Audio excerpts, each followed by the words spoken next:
TGCRequiem. We are here playing Mardu Pyromancer. Deck I've been wanting to give a few, um, give a little attention. Basically, just been doing really well on MTGO leaderboards, and Jerry Thompson just top 8 of the PT with a very similar list. I'm assuming the list is not exactly the same as this. List wasn't quite up yet. Alright, opponent runs out Godless Shrine and taps. Tapped. Very interesting. I think we're going to run out the Marsh Flats. Makes it look like maybe we're on Abzan? I mean, we're being... I guess it doesn't really make it look like we're on Abzan once we run out of Blood Crypt.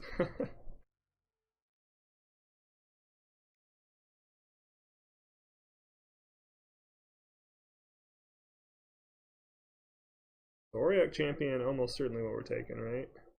Pro black, pro red. Whenever another creature enters the battlefield, you may gain 1 life. Seems pretty decent. So it looks like we're playing just like black-white tokens. Should be interesting. So that deck's usually pretty grindy against mid-range decks, tough to beat, but we're kind of in the same boat, and Bedlam Reveler is pretty strong itself.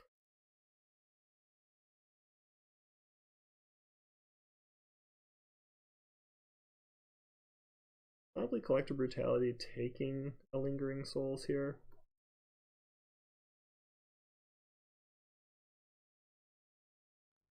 And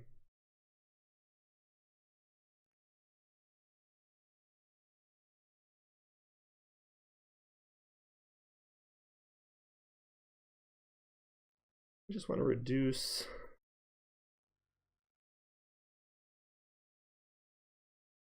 the value they get on it. So I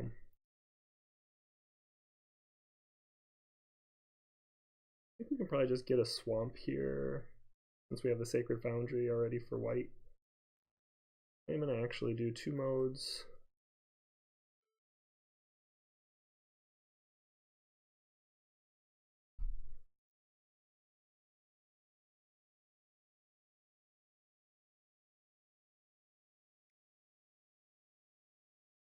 Which one of our own Lingering Souls?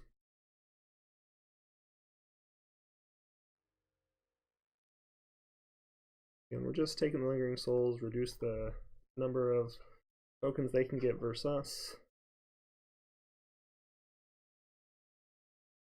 Possible that in this matchup we want to hold our own Lingering Souls to kind of count for them 1-for-1, but they're probably running Anthems, and so I also want to kind of speed up our ability to get them on the battlefield. We have 4 cards. Not quite there for Reveler. Should be after this.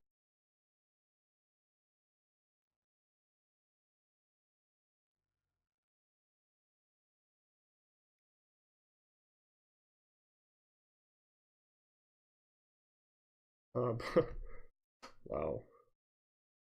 Blood Moon's pretty great here.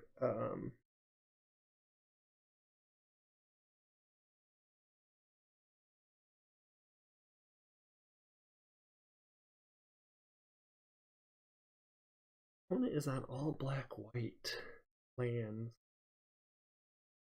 We could really lock them down with a Blood Moon.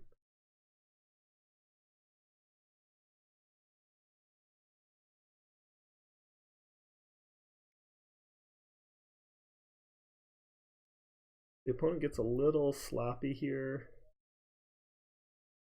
Doesn't crack for a basic.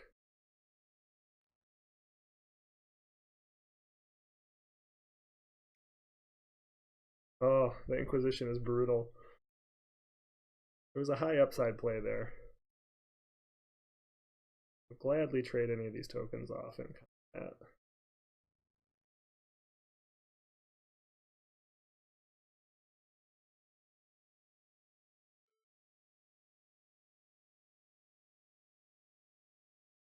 The frustrating thing here is we would like to actually kill these spirits.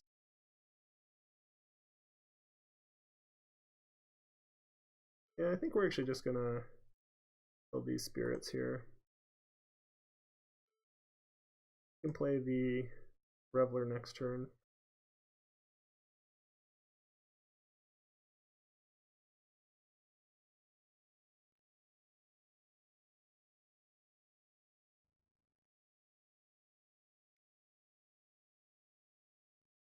Three, four, six.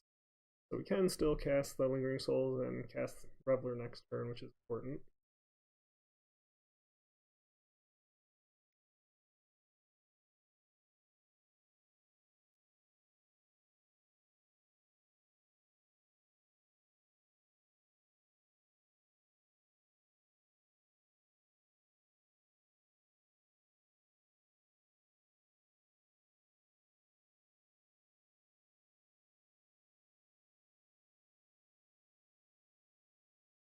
Oh, that blood is so powerful.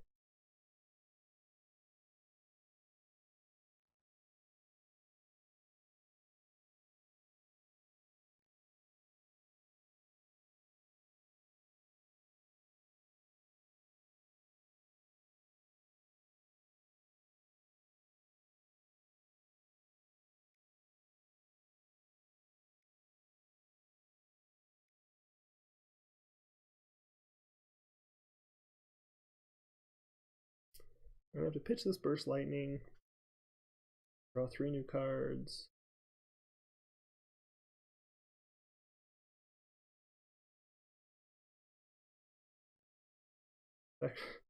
Extra Reveler seems pretty fine.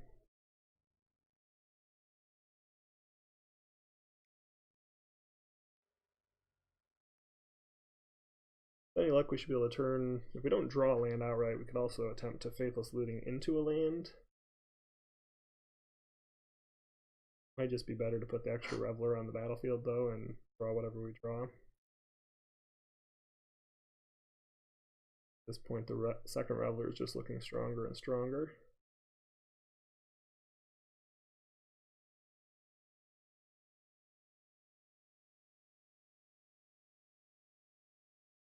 One thing this Mardu deck does have going for it is it's quite a bit grindier than a lot of the other mid-range decks. You can just, in terms of card quantity, Sorin is not expected.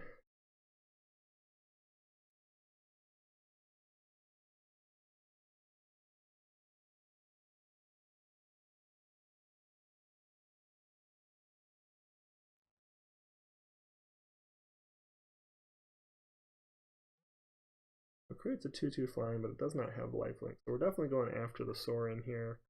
I think we just send 3 tokens at that.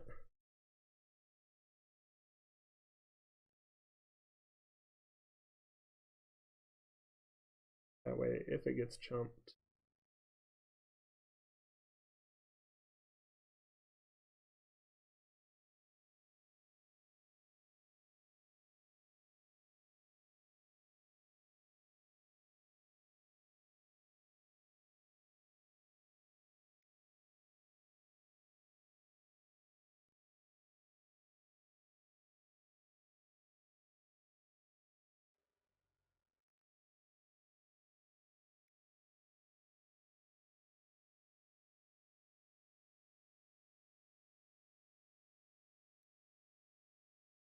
Sorin definitely has the potential to claw the opponent into the game.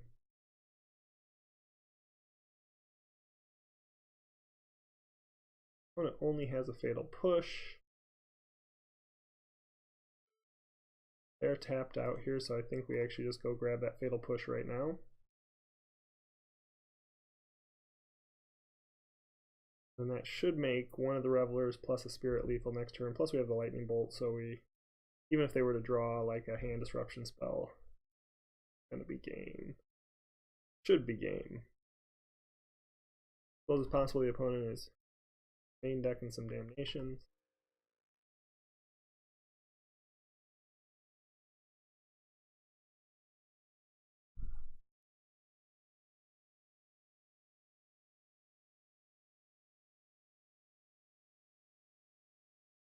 Also possible, something to be considerate of is the opponent possibly having Settle the Wreckage, that new white spell. Be much better in this sort of deck than in other decks, right? Like if you get behind, Settle the Wreckage kind of protects you, doesn't kill your own creatures.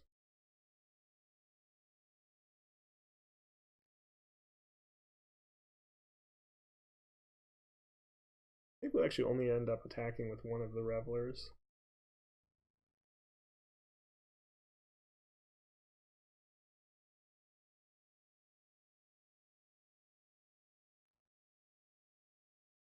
Could actually just kill the vampire right now, do 2 damage to our opponent. Or actually, I guess we could do 2 damage. We're gonna make them discard a card, kill the vampire. This reduces how much we have to do to kill them. I mean, we have to send in, which protects us some against the Settle the Wreckage. Honestly, it completely offsets a Settle the Wreckage. They would have to discard it, wouldn't be able to.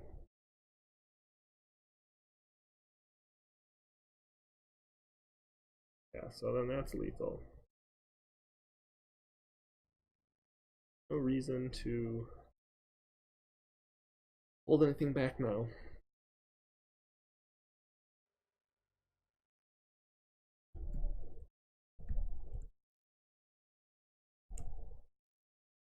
Alright, so we're going to go to game 2.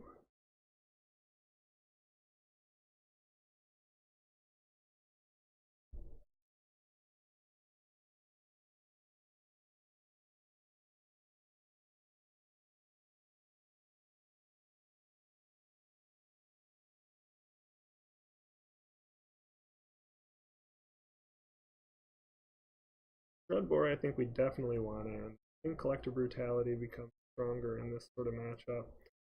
Piving Needle is actually decent. They're probably going to run Liliana too, so I think we can actually bring in both of the Piving Needles. Very well may want the Wear Tear for the Tear side, either because they're going to be running Anthems or maybe Bitter Blossoms, which could be problematic. I think I'd rather have Burn than Terminate. Blood Moon still looks pretty good. The Forked Bolt over the First Lightning.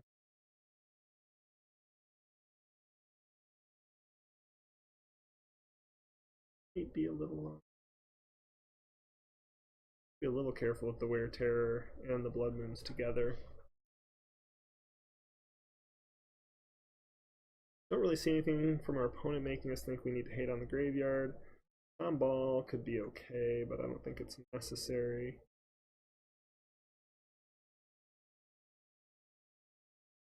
It's going to be a little grindier. We're going to go ahead and pitch the a couple Inquisitions. We're going to keep the Thought Seizes because we still care about probably Sorin, maybe more than we do any of the other spells. Having a way to rip that seems strong.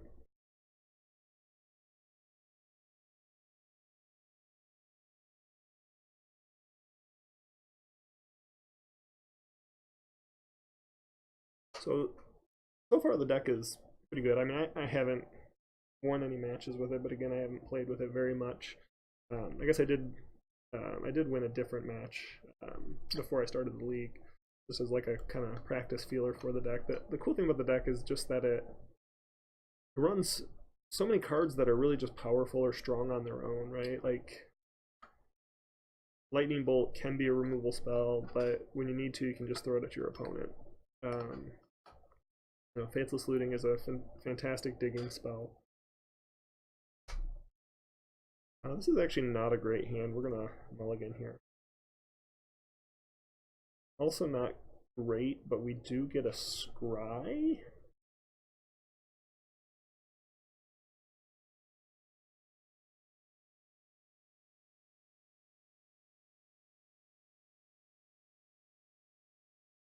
We're gonna keep this.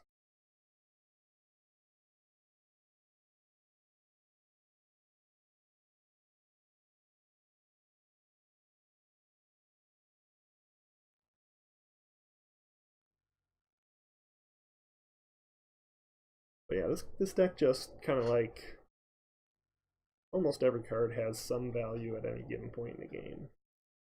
It's almost like playing, in some regards, a bunch of charms. Probably gonna rip the Thoughtseize there.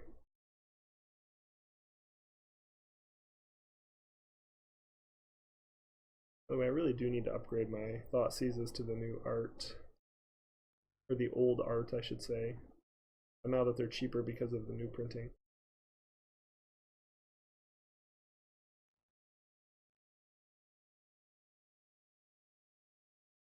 No reason to really crack the fetch right now. We're not casting anything anyway. Increase our odds of drawing a land. I think they're going to go at the Brutality or Bedlam Reveler here. I have to think the opponent doesn't have a ton of... They probably have Path. That would make some sense. Oh, the opponent missed their land drop as well. We're going to go the black-red dot. Not so worried about Blood Moon right now. Even if we do, we're probably still in a good position.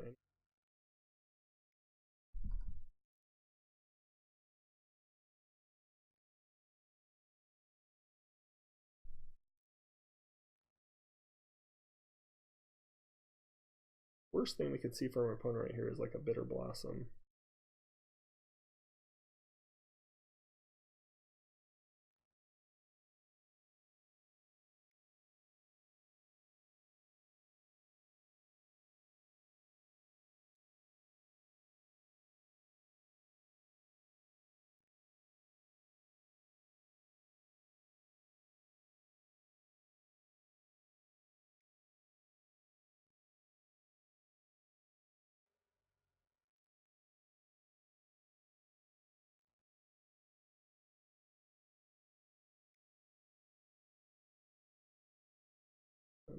Reinforcements.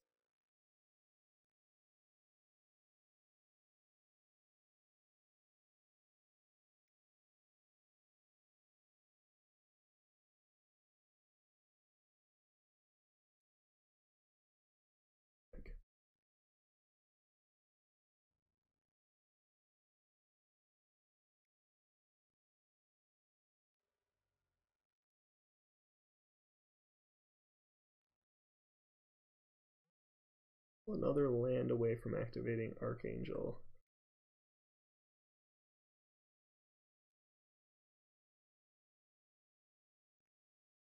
We have more tokens. Not in a spot where we can really do anything with our Bedlam Reveler.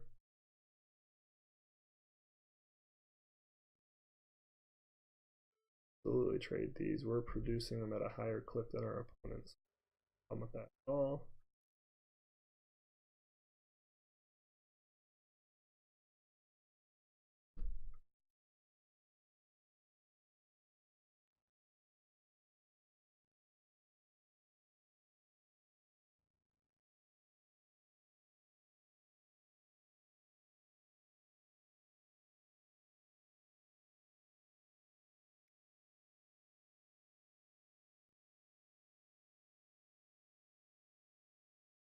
Like something would be easy to trade here.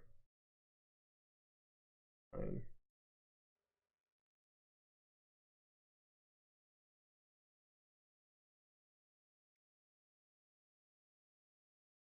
Probably plan to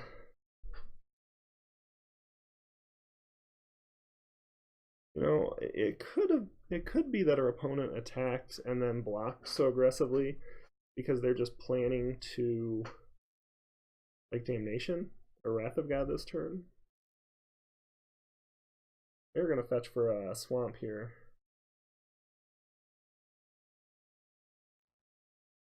Opponent just not missing on the lands.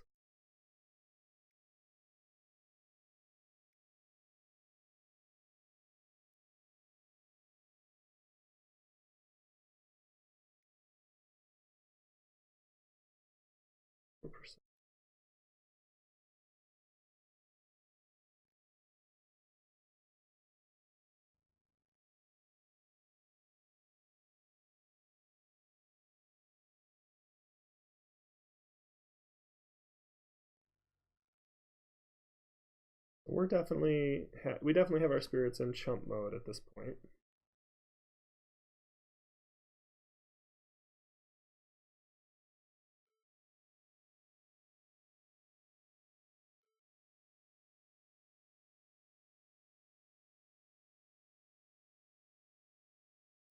And a little bit of lag now. A little frustrating.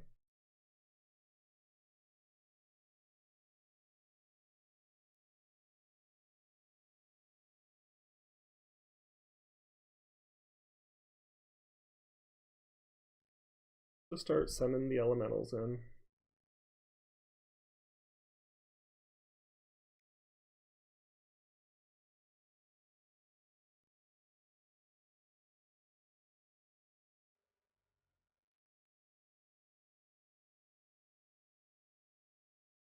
Next turn we should be able to cast one of these Bedlam Revelers, perhaps. Guess not definitely, but possibly. Yeah, Virtue. So we gotta be a little careful about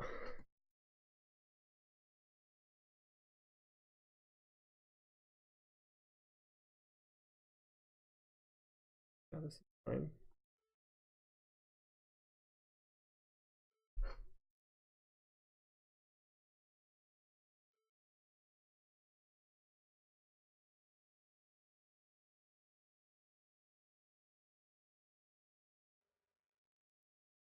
About Blood Mooning, because that intangible virtue is a little problematic.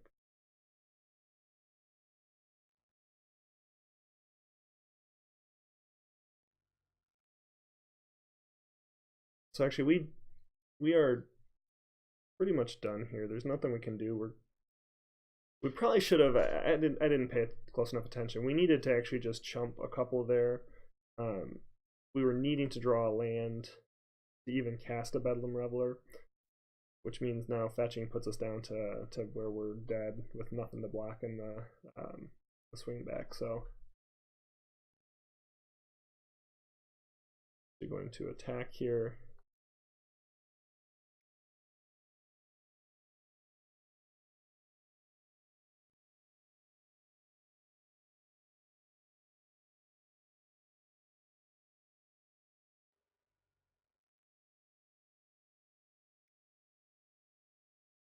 Yeah, so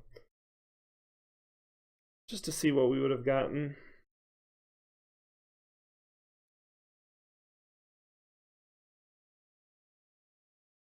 Wear Tear.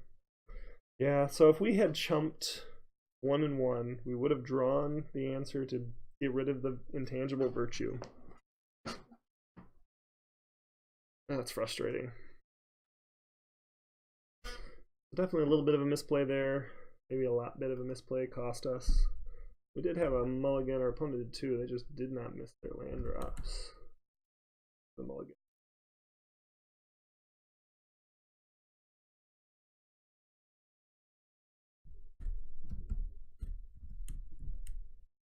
We'll be in on the play here post board.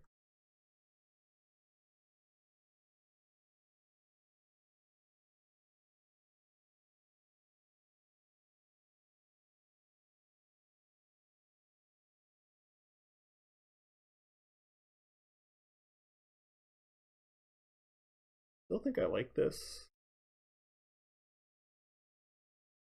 The only question is whether or not we want both Pithing Needles. I think possible we only want one. Especially on the play to get an extra Inquisition in there.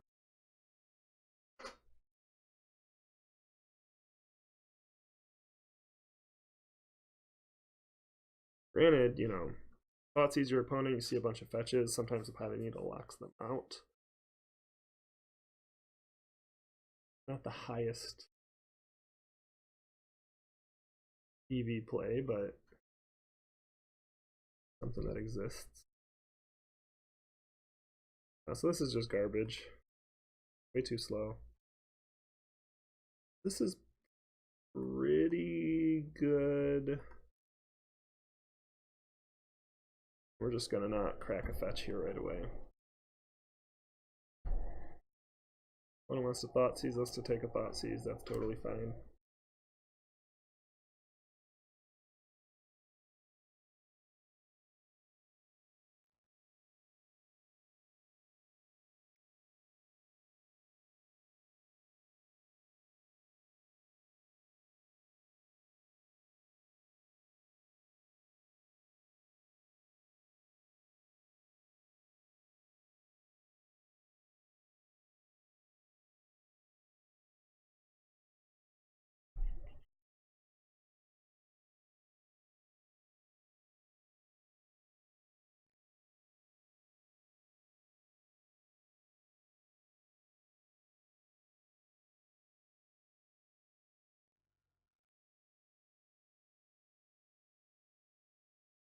I think we're gonna lead with a Swamp and Thoughtseize, and that'll tell us kind of what we need to do with our Bloodstained Mire.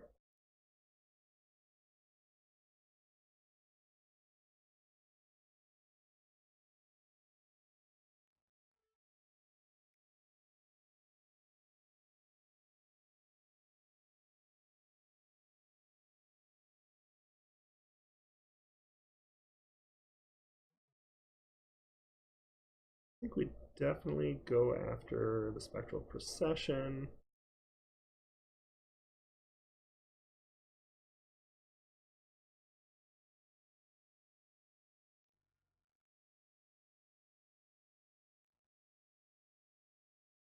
I think we're gonna get the Wrath of God. This is all of our Thoughtseizes, so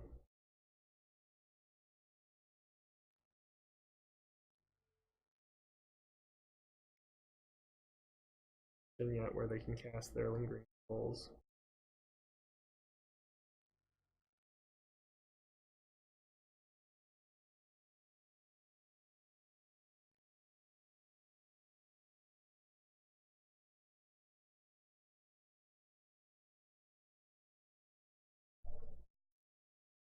And it may just hold on to their Thoughtseizes. I mean,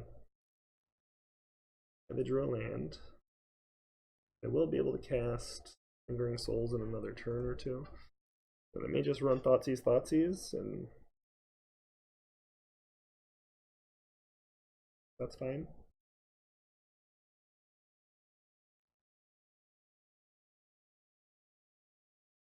Definitely have some struggle with keeping up with these creatures 1-for-1. Really just have to keep up with it 1-for-1 on our own cards. Meaning we have to have our tokens to match their tokens. Wouldn't be surprised to see a second Thoughtseize, but I also wouldn't be surprised to see the opponent hold it. I really need to get the Bedlam Reveler's probably a better hit. Or so I would expect to see them go after Lingering Souls here. Ooh, so they drew another land, so they're being kind to us and letting us know what their draws are.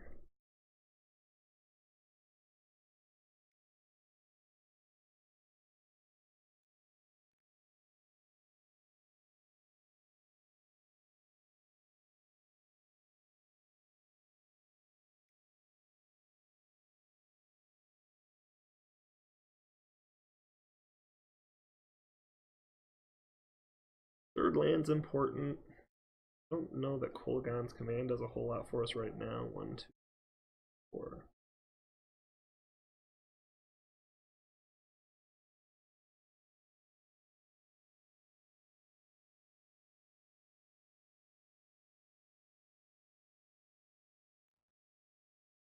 So this may lead to our opponent Thoughtseizing us. We did pitch the Kolaghan's Command, which they knew we had.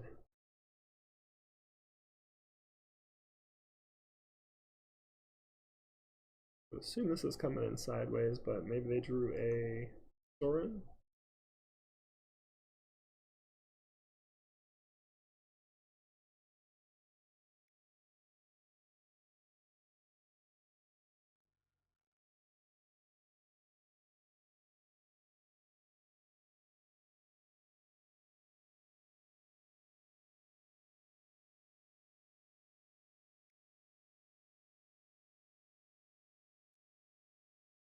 So this is looking like we're gonna have a quick end. Even if we were to draw like a Lingering Souls to try and counter this, we can't cast it on the front end.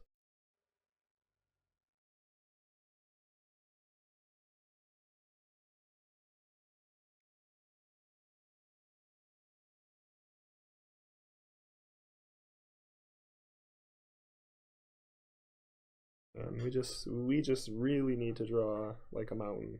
1, 2, 3, 4, 5, 6. Yeah, that's probably game.